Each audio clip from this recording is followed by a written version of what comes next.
Steel City. Is everybody ready to go? Let's proclaim the greatest radio show. Welcome, fans, to another episode of The Spread. I'm your host, Jim Sella, in studio with co-host Jay Dash and Big Easy. We're going to spit some fantasy football knowledge for you today. We already ranked players 1 through 50. We're going to do 51 through 75, Dash. Please believe. Word. And then we move on to number 51 here. A guy I really like, and the more and more I look at this guy, the more I think this could be a steal in the draft here at number 51. Is Joseph Randle, running back for the Dallas Cowboys. Now, he only had 343 yards on 51 carries last season with 3 TDs, but he was DeMarco Murray's backup, who they ran into the ground pretty much. Now, he had 4 receptions for 23 yards as well, but Murray, like I said, 1,845 yards, 13 rushing TDs, 57 receptions for 416 yards. They brought in Darren McFadden. They have Lance Dunbar. I mean, they're both dealing with injuries right now, but I don't see any one of them taking over Joseph Randle anyways. It's his job to lose, they said. And really, DeMarco Murray goes to Philly. I don't know. Like, that's question marks. What's DeMarco Murray going to do in Philly? Now, you know, Joseph Randle isn't as good as DeMarco Murray, obviously, but Dallas showed last season they can run the ball, so I really think Joseph Randle has a shot to put up big numbers here. Not like Murray, Randle said but that, very good numbers. That Murray left yards on the field that he could have gotten last year. Well, then he better rush for 2,800 yards. We'll see. But I think Joseph Randle could be a steal in this draft. All right, then we got number 52 here. Now, most rankings have this guy up in the high 30s, which is a little too high for me. Carlos Hyde, running back of San Francisco. He had 333 yards last year, 4 TDs, 12 receptions for 68 yards, no receiving TDs. It was his rookie season, and he was the backup to Frank Gore, and now Frank Gore's gone, obviously. They also brought in Reggie Bush, who you heard is the starter out there. Correct. I don't believe that to be true. I think Carlos Hyde is going to be more of the in-between tackles guy and the guy you play on first, second down more often than not.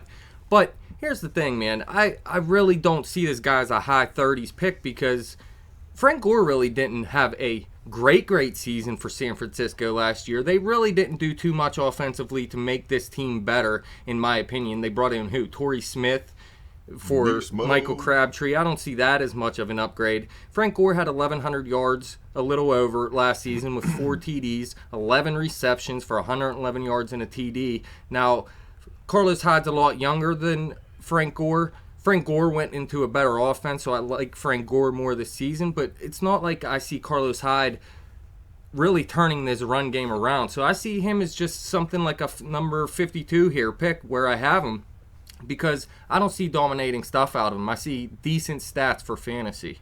So since this is fantasy football, I'm just going to give fantasy premonitions or something like that. Carlos Hyde's not going to be healthy this year. Not going to be healthy, so Reggie Bush is your guy in San Fran? If that's what it turns out to be, Carlos Hyde will not stay healthy. He will miss. He'll miss 6 games this year. Well, there you have it. That's a tough pick at number 52. That's a fantasy. That's fantasy insight. Carlos Hyde will not stay healthy, and I from my sources tell me that.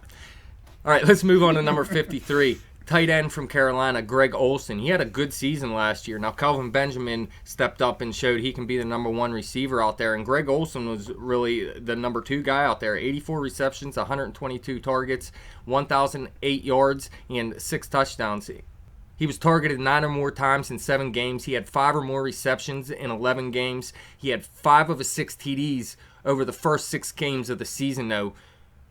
So he didn't score late in the season, probably because, Cam Newton was on his back most of the season, and really he wasn't healthy most of the season. But I still see Greg Olsen as one of the best tight end to own in fantasy this season because, there's a lot of questions outside of Gronkowski at tight end this year. You don't think with Funches, or however you say that dude's name, you don't think with him being there in Carolina, that's going to hurt Olsen's targets? No, I don't think that would put Funches above Greg Olsen. I think Funches would still be the 3rd receiver there. Yeah, maybe not and above anything, him, but it just might take a few targets away from It could Olsen. take some targets away, or it could help him out as well, getting another receiver in there that could actually open up a little bit more underneath for Greg Olsen. Makes sense. If you miss out on Greg Olsen here, there isn't much at tight end. So you either got to go high at tight end or just wait to the end and hope you find something during the season and pick up a waiver claim or something. Well, I'm interested with your number 54 guy you got here because he's going to miss some time early in the season. Yes, he is. Arian Foster, running back from Houston. They said at most 8 weeks, probably something around 6 weeks. Best case scenario, 4 weeks. But here's the thing, man. There's so little out there at running back that I'm going to take the chance on him here. I mean, really, after these next few picks, there isn't anything that is guaranteed out there. And when you get Arian Foster back, I mean, that's pretty guaranteed if he can stay healthy for sure.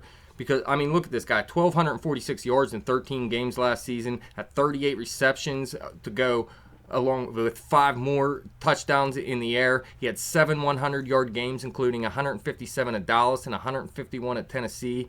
He had a 96-yard game versus Baltimore, 99 at Indianapolis, 3 multi-TD games on the ground, 20 or more carries 9 times. This guy is a feature back, and really it's not about how you start, it's about how you finish. So I'm going to take the chance and see if I can find something, maybe draft D'Angelo Williams later in the draft and get 2 games out of him, and then try to fill out until Arian Foster comes back, and then you have your feature running back. All right, now where are we talking about drafting him at?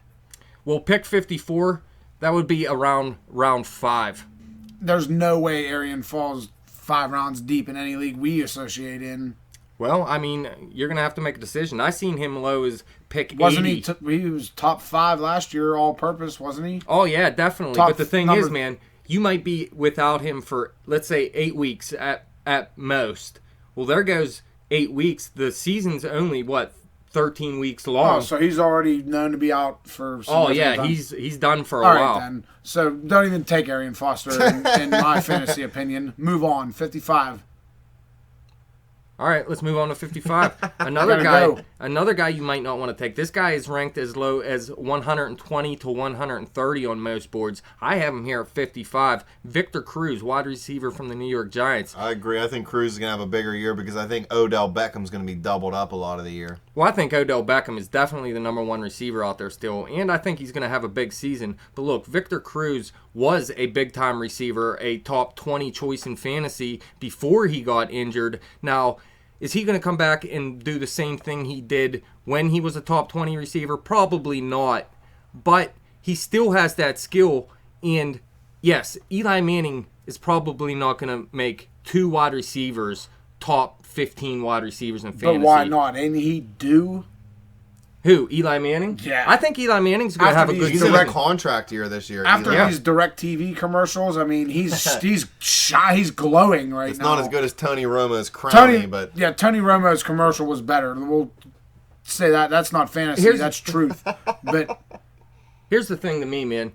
Eli Manning's not the type of quarterback that can give 2 receivers big seasons in my mind. He has the one big-time receiver, and he has good options around him.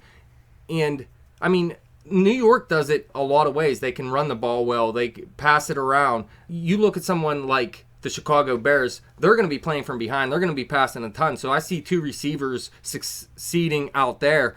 But in New York, I just don't see it happening. Now, it's possible Victor Cruz comes up and has a big year, though. There's no question about that. And this could be a steal of a pick at even 55. But it's also possible that he really doesn't come back and be what he was, and this could be a little bit too high of a pick. But from what I hear, Eli Manning is saying Victor Cruz looks great, and with Beckham and Victor Cruz on the outside, I think New York's Giants offense is going to be decent this season. Yeah, Manning's due. He needs to prove something on the football field and he wants to be making Johnny Manziel money sign. So we're throw it to Cruz. We're going in deep, and Cruz is up there this year. That's a good call. He's on Ballers. He's awesome. All right, number 56, Andre Ellington, running back from Arizona. Now, he had 6... Bolstered that O-line. Please believe. The one problem is they also drafted that David Johnson, who I think is going to turn into the between the tackles runner for them, while Andre Ellington is going to be used more in the passing game. I mean, he had 660 yards rushing last season, but he might get that again if he plays a full season. He only played 12 games last year. But look, 46 receptions for 395 yards with 2 receiving touchdowns to go along with 3 rushing touchdowns. So in a PPR league, he still has good value. If he stays healthy, he's used a lot in the passing game.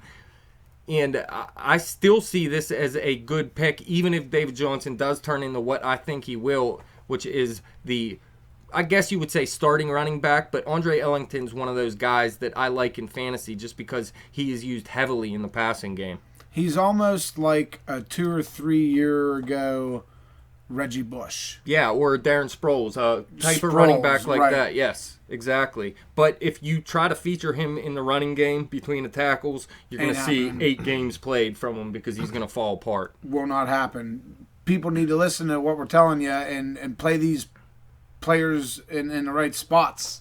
And play him against Dash because we're having our fantasy league and he can lose after he gives everybody his information. Hey, I don't care. I'm giving out my information. If you care to listen and take the advice and beat me, good for you, man. Don't forget, fans, we already ranked the top 50 in 2 different segments, so go back and check those out. That's right. All right, let's move on to number 57 here. I have this guy lower than most people, Deshaun Jackson, wide receiver from Washington. He had because they have no quarterback. A pretty solid amount of targets last year with 94, but came up with just 56 receptions. Yes, because they had serious troubles on their offense last season. RG3 was a mess. And he's not even RGT3 anymore. He's like RGT12, dude. He's bottom of the rung. Yeah, I'm a little worried about that offense, and I'm not taking Deshaun Jackson that high. He's going to give you big games. He had 6 100-yard games last season, 157 versus Seattle. But he also had 10 games where he failed to make 5 receptions. And right now he has a dislocated finger, but I don't think that should affect him in the long run. He's no Antonio But Brown. Really, this offense looks pretty much the same as last season outside of Matt Jones, who they drafted at running back, who could turn into a useful piece for him. But I don't know, man. I never trust Deshaun Jackson. I don't like guys that can give you big games, but then give you 0 and 3 all he is and a 2. big play guy. He's not a solid, everyday receiver. But, I mean, at this point, this is the kind of receiver you got to take a chance on. Let's move on to number 58 here. 58. TJ Yeldon, running back from the Jacksonville Jaguars. Hurt his finger. He's not expected to miss time, but he's going to miss a little time in camp, that's all. They also got Toby Gerhart out there, Denard Robinson, and Bernard Pierce. I like Denard Robinson, but he's not the kind of guy that you can feature in a running game. Not at all. They drafted TJ Yeldon in the second round out of Alabama this year. You look, he's 6'1", 226 pounds. So he's more the type of back he's that penciled in you as wanna, the starter. Yeah, you want to put in between the tackles. So I think this guy has the best chance to put up good fantasy numbers for you this season in Jacksonville's backfield. But let's not forget, Toby Gerhart last season, we seen it from him. Everybody thought he was going to be a beast. He wasn't. TJ Yeldon, I think he could be a good player, but I'm not going to go out and say this guy's going to be a beast. And I'll tell you what, Blake Bortles, if he shows improvement in his second year and starts getting an offense moving in the air, and TJ Yeldon, if you're going to have to watch Bortles because of his arm and his play, TJ Yeldon can get some ball and sneak in there and get your points for you. Please believe me. I mean, if Bortles plays well this season and takes a definite step forward, that's going to open up things in the run game too, because then people won't be able to stack the box against Jacksonville as well. And I like what they have at receiver out there. Nobody's a stud, but they're all pretty decent receivers out there in Jacksonville. Number 59, Tevin Coleman, running back from Atlanta. Never heard of him. Well, he was drafted this year in the 3rd round from Indiana. Now, rookie. Yes, he is a rookie this season. Atlanta's offensive line wasn't good last season at all. Now, Steven Jackson led the team with 707 yards, had 6 TDs on the ground. He's gone. Devontae Freeman, they're saying, is the starting running back right now, but this guy is not going to be able to last as a starting running back this season. So Tevin Coleman's the guy that could step up here and take this job. And if you look, between Devontae Freeman, Steven Jackson, and Anton Smith, they combined for 62 receptions last year. So if Tevin Coleman can come in and earn the job as a feature running back, you could see him used heavily in the passing game as well. But it all depends on Devontae Freeman, really. How much playing time is this guy going to get compared to Coleman? I think Coleman has the better chance. He has less wear on his body, really. Usually the younger running backs are the guys that get the chance. And I think this guy could end up being a decent fantasy player for you, but you still, again, in running backs in Atlanta's system, it's going to be hard for a guy to be a fantasy stud for you. And he already got hit by the injury bug a little bit this year too, didn't he? Yes. So that's never good for a running back when you have a hamstring strain. Hammy problems. Yeah, Devontae Freeman actually, I think, has a hamstring strain himself too. So both of them have hamstring strains. So neither one should be affected by who gets the starting role. HSS. Let's move on to hamstring strain. 60 here. Giovanni Bernard, a guy I really Gio. liked last season, running back from Cincinnati. Oh, this dude, I'm done with this dude. I was really high on this guy last Done with season. him. Listen, in a PPR league, he's still not bad. 43 PPR. receptions for 349 yards and 2 TDs in the air last season. Yeah, you also talking Jeremy. You were talking. Where's Jeremy? yeah. Did I miss him? Yeah. No, yeah, he's Was way he up there. like 20? I think I have him at 25. Actually, dude, on most people's list, he's a first-round pick. Okay. But I'm not going to go that high with Jeremy Hill because I haven't seen it from a full season for him. I think he's going to be a good running back, but not one of those first-round picks. Right. But Giovanni Bernard, if anything happened to Jeremy Hill, he could take over and be good for you. Like I said, he had 680 yards and 5 rushing touchdowns in 13 games last season. He had 13 or more carries in 8 of his first 9 games. All of his 5 rushing TDs came in the first 7 games. Then he got injured, and when he returned, he didn't score on the ground again, mostly because Jeremy Hill took over as the starting running back there. It's more about Giovanni Bernard in the passing game, and really, if you don't have your running back, this is a guy I kind of like because he'll give you some good weeks. While I had him last year, he didn't give you any terrible weeks when he was healthy, and he blew up sometimes. I still kind of like Giovanni Bernard, but I had him a lot higher last season. He's a matchup guy. He's somebody you work into your lineup. Yeah, he's definitely not a guy you want starting from week to week. Number 61, Rashad Jennings, running back from the New York Giants. He had 639 yards last season, 4 TDs. He added 3 Giants in the top 60. Nope, he's number 61. 3 Giants in the top 61. But he also added 30 receptions for 226 yards last season as well, and he only played in 11 games, and in 2 of those games he totaled 4 touches. So really he did all this in 9 games. He had 4 or more receptions 4 times, including 8 catches for 68 yards versus Dallas. He had a 100-yard game with 176 yards versus Houston. He added a 91-yard game versus Jacksonville, and he had 16 or more carries in 6 of his first 8 games. All 4 TDs came in his first 8 games, so he really didn't get to play a full season. Andre Williams came in and played a little bit. And let's not forget, they brought in Shane Vereen this season too, but he's not really a guy you hand the ball off to. He's more of a passing game type guy. Rashad Jennings, he can give you decent stats. He's not going to be a 1,000-yard rusher, I don't think, for him, though, because they have Shane Vereen and Andre Williams as well, who are both viable options in this offense. Right. Giants got to do something with their offense this year. We know that. I ain't picking no Giants on my fantasy team. No Victor Cruz? I thought. I liked Victor, yeah, but No Odell Beckham Jr. I probably wouldn't take him. I'll take ODB all They're day. yeah, but everyone knows about him now. Oh, yeah, he's a top 15, top 20 pick. Let's move on to number 62 here. Brandon Marshall, wide receiver from the New York Jets. I actually had him ranked a little lower until the other day when I found out Geno Smith broke his jaw because some dude beat him up. Now Ryan Fitzpatrick's in there. He's not a good quarterback, but he showed before he can get the ball to his wide receivers. Brandon Marshall only had 61 catches last season, but he had 105 targets, 721 yards, and 8 TDs in 13 games. He's still a very good receiver, not the same type of receiver he used to be, but he's going to be the number 1 receiver this season, which he kind of wasn't last year. He was considered the number 1, but Elshon Jeffrey was the better receiver. Now in New York, They have Percy Harvin too, right? No, Percy Harvin's in Buffalo. Oh, yeah, you're right. Damn Rex Ryan. But yeah, they have Brandon Marshall. They have Eric Decker is the 1-2. So D.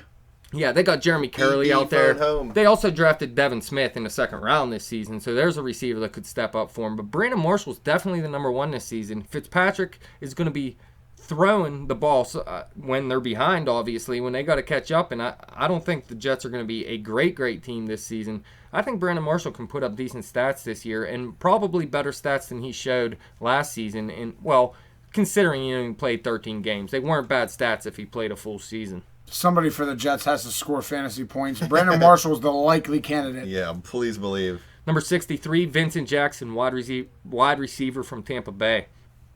He had 70 receptions last season on 143 targets, though. Terrible quarterbacks, though. Yeah.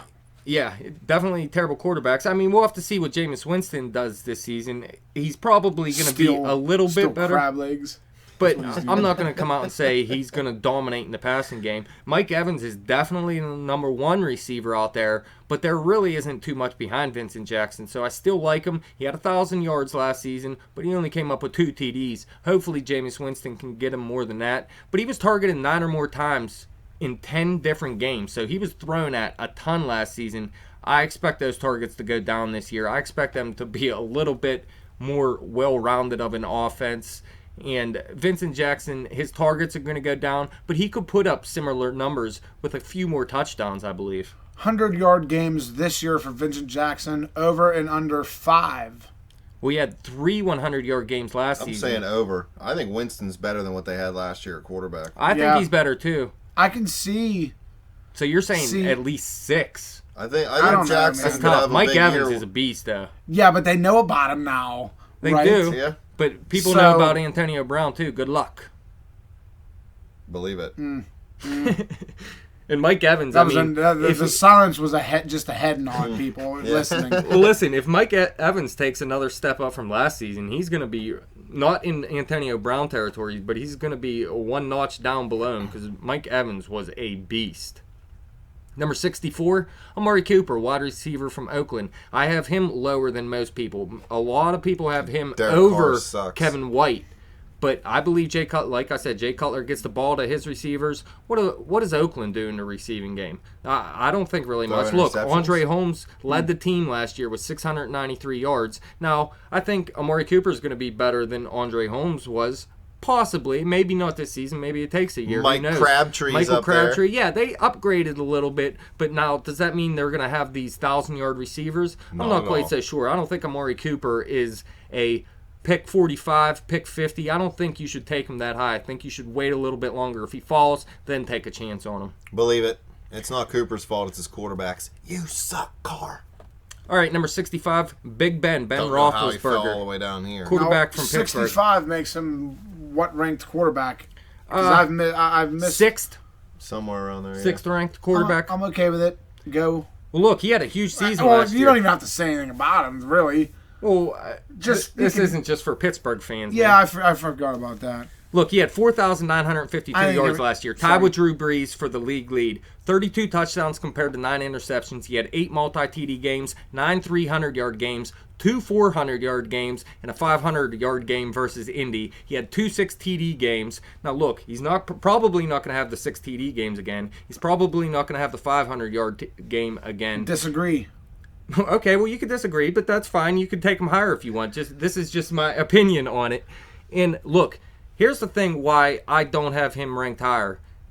He is very inconsistent from home to road. Last season, 23 touchdowns at home compared to 9 on the road. 6 of his 9 300-yard games came at home. So, yeah, I want him at home, but you better have a good quarterback for the road, too, because if he starts struggling early in the season on the road, I wouldn't hesitate to try to find someone else when he has those road games. Who would be if you would take Roethlisberger as your number 1, who would be a viable number 2 on your roster? Well, who knows, man? Maybe Marcus Mariota or Jameis Winston could step up. Like a rookie to Teddy fill in. Bridgewater. I mean, you could go with a Derek Carr. Derek Carr is a sleeper on a lot of people's boards. Don't know how you mentioned Derek Carr's name in front of Jim Sella. I mean, as a number 2, though, man, someone that you can fill in. And Yeah.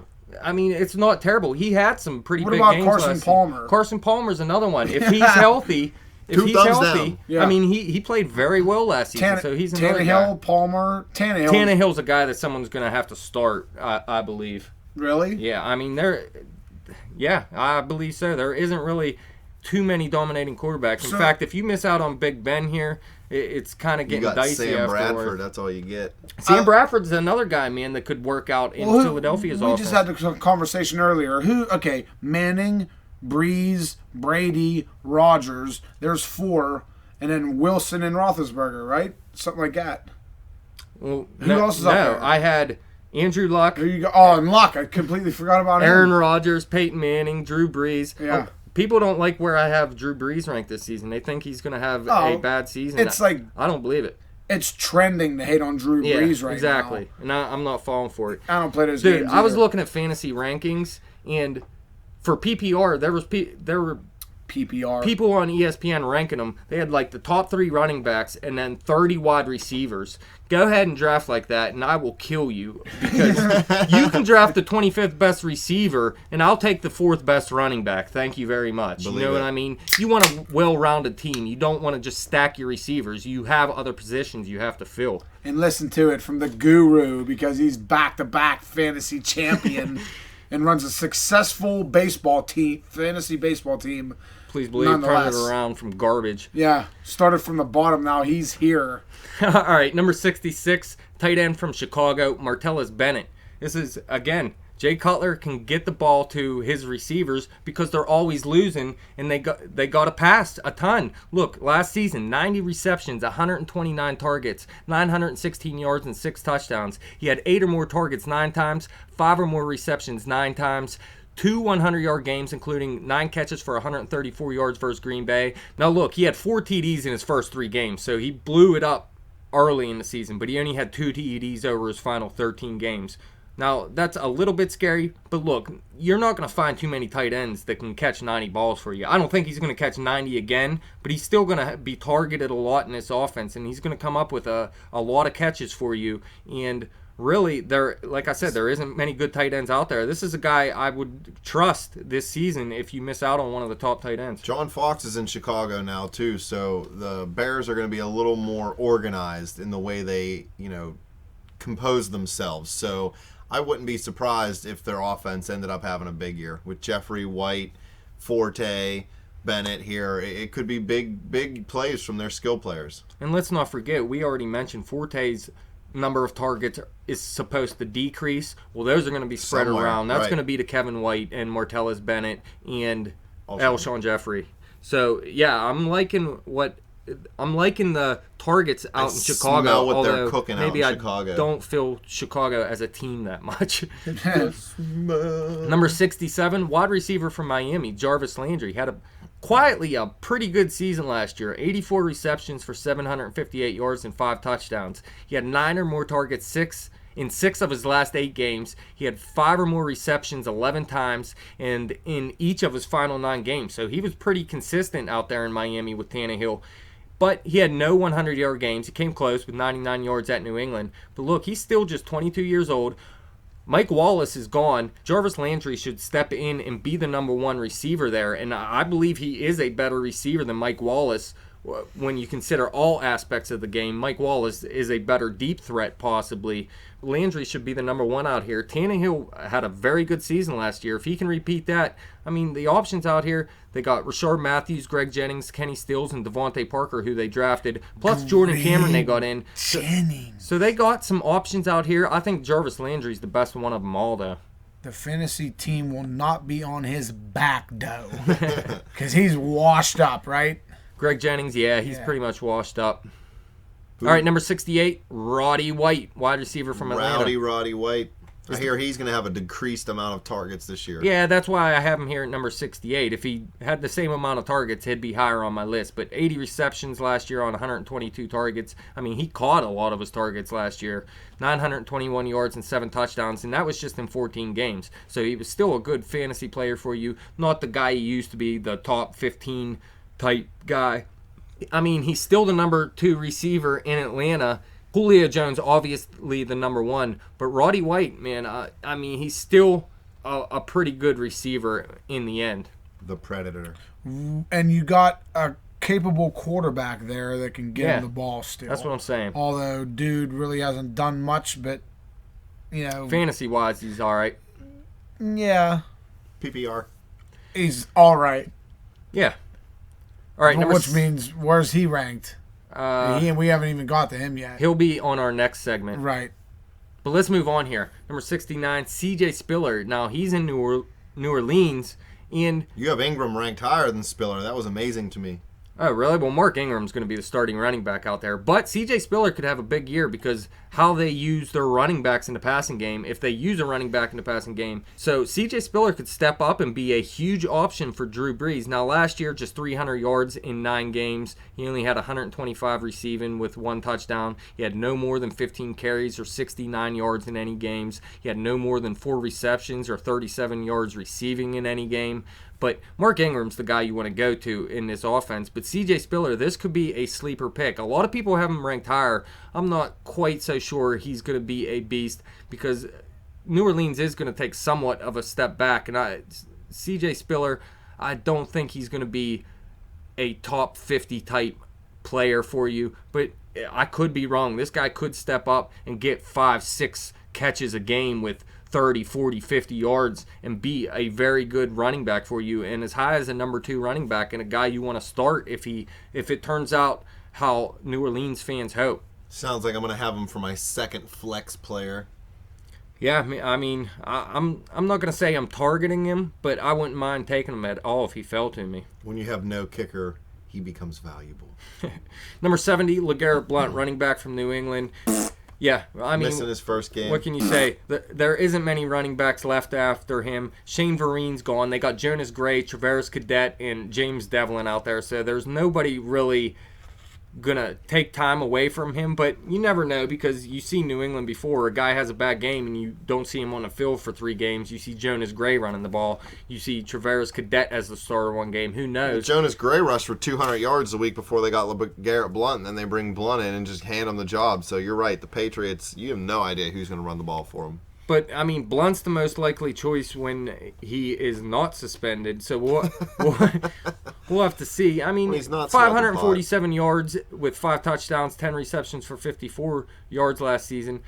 I mean, in 5 games with New England, he had 60 of his 125 carries. So they were giving him the ball. It's a possibility he gives you some value. I'm not going to trust it, though. I don't like New England running backs too much. Believe it. Number 71.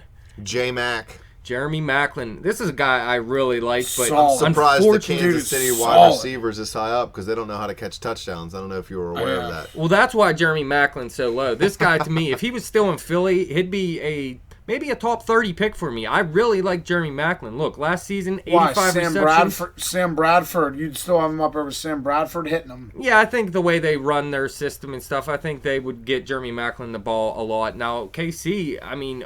So just a different team drops the rankings. Absolutely, dude. You got to consider team scheme players are playing for. Yeah, what scheme they're running. Look, I don't like LaShawn McCoy as much this year in Buffalo from Philadelphia. They hand you the football and you run with it. What's the difference? There's so much more to that than though. How many times are they fantasy-wise? There's more. Absolutely, man. Look, KC last year they didn't throw a touchdown to a wide receiver all season long. So they're due. Watch him throw 50 this year. Well, look, he had 1,300 yards last year with 10 touchdowns. Is Alex Smith the type of quarterback that can make a guy a 1,300-yard receiver with 10 touchdowns? Everybody says no. I believe not. I mean, that's my personal opinion. But that's he's due. He's due, ain't he? Somebody's due. He's a game manager, man. He's the type of quarterback. Listen. Is Eli, who's going to have a better season, Eli or Alex Smith? Eli. Yeah, I'd say Eli. Definitely. Eli. But look, I'll man, hold you to that. Let's put it this way. Do you like Antonio Brown in Pittsburgh's offense? Or Cleveland's?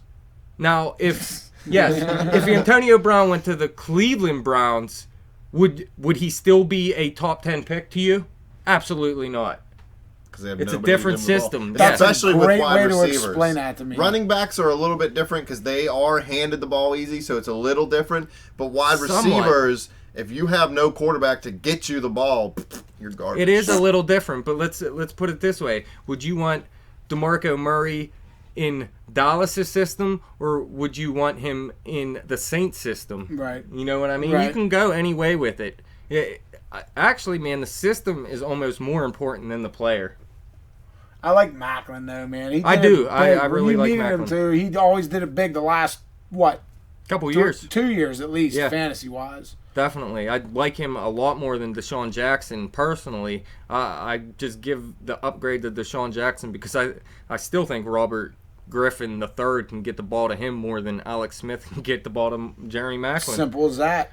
But number 72, a guy that is replacing Jeremy Maclin, I guess you would say, Nelson Aguilar, wide receiver from Philly. This is a guy I kind of like. I was watching some game film from his college days at USC, and this guy, he can return punts, he can return kickoffs, he's very fast, he can catch the ball. I mean, this guy looks very good to me. He was their first-round pick, 20th overall. Now, Maclin led the team, like I said, with 85 receptions on 143 targets, had 1,318 yards with 10 touchdowns. Now, I do like Jordan Matthews out there. He had 67 receptions last season on 105 targets with 872 yards and 8 TDs. I think he steps up and becomes the number one. Nelson Aguilar, the number two. And maybe, I think he can give you better stats than Jordan Matthews gave you last season, though, because Matthews was actually used as a number 3 earlier in the season. And, yeah, Sam Bradford in for Nick Foles. I don't like it as much. But look, they have Jordan Matthews, the number 1 receiver. Behind Nelson Aguilar, they have Riley Cooper and Miles Austin. Philly has shown they can get 2 receivers to be fantasy worthy. And I think Nelson Aguilar will. He's not going to be dominating, but I think this guy can give you some decent points in fantasy this season. And we seen last season, so many rookie wide receivers stepped up and had good seasons. And I just see that trend continuing now that the NFL is all about passing and fantasy. And I just see more rookie wide receivers just having good seasons. All right, let's move on to number 73, tight end from Kansas City, Travis Kelce. Now, this is a guy I do like in Kansas City system.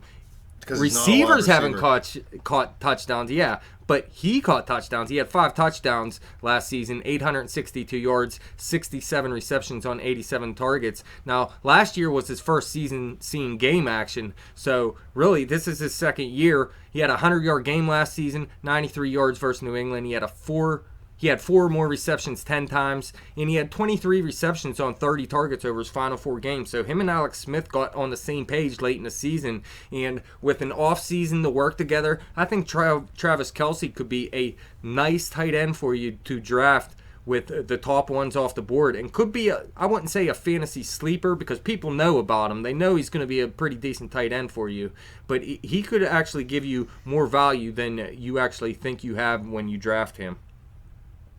Somebody in KC is going to catch touchdowns, and it's not going to be the wide receivers. Well, I'll put money down Jeremy Maclin has a touchdown. I like him at tight end. That's like a, what are we talking about now? 6th, 7th round pick? Well, I'm just thinking of it. I like fantasy football, but I'm not hardcore like you. So when I think I took Jimmy Graham first overall last year. I mean, I so don't mind that pick I don't care. If he was going to put up the numbers he was supposed to. Moneyball fantasy crap.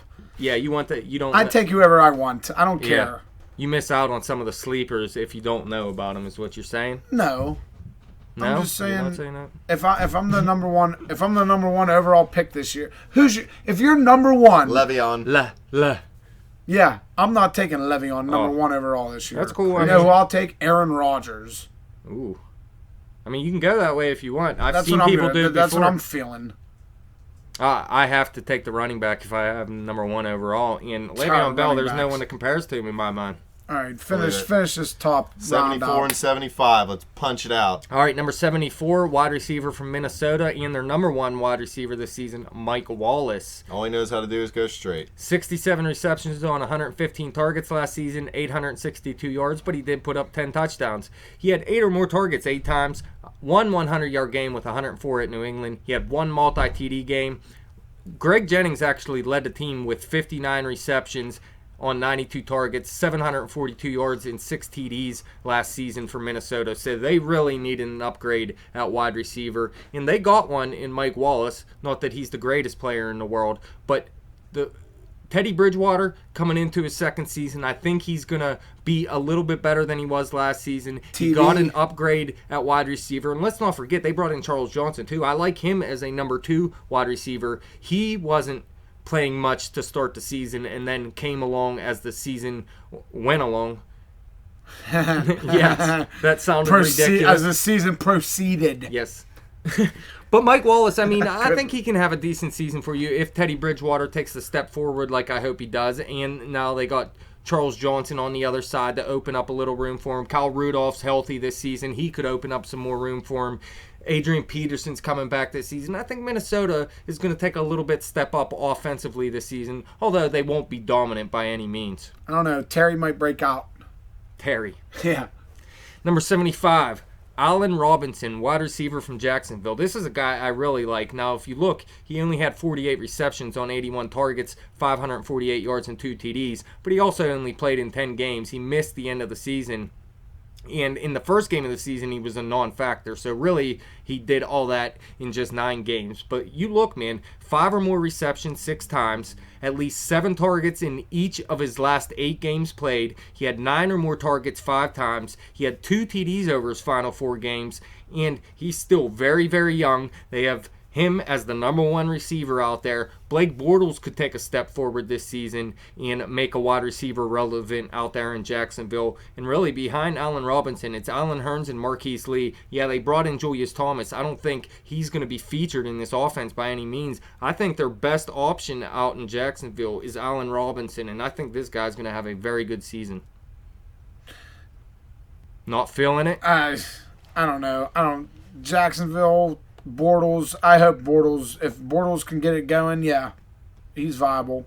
But you got to remember, Jacksonville's number 1 receiver is going to be a good number 3 receiver for you. You know? Yeah, what I mean? exactly. And I mean, you look, man. I just showed you the stats. He only played in 9 games, really.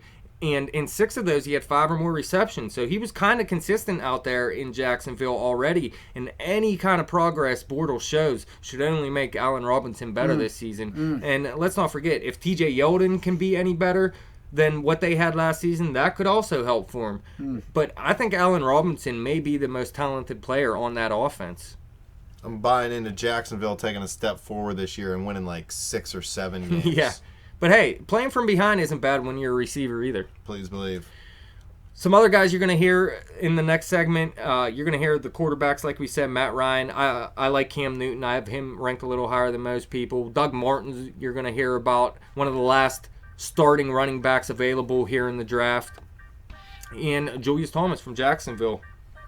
Well, there it is, folks. So far, we broke down the top 75 fantasy players for the 2015 season. If you haven't listened to the first 2 segments, go check those out. If you have any questions or comments, you can hit us up on Twitter at bet_the_spread. Hit me up on Twitter at betjimthewin. Check out our Facebook page at facebook.com/betthespread. Keep coming to YouTube and keep clicking subscribe.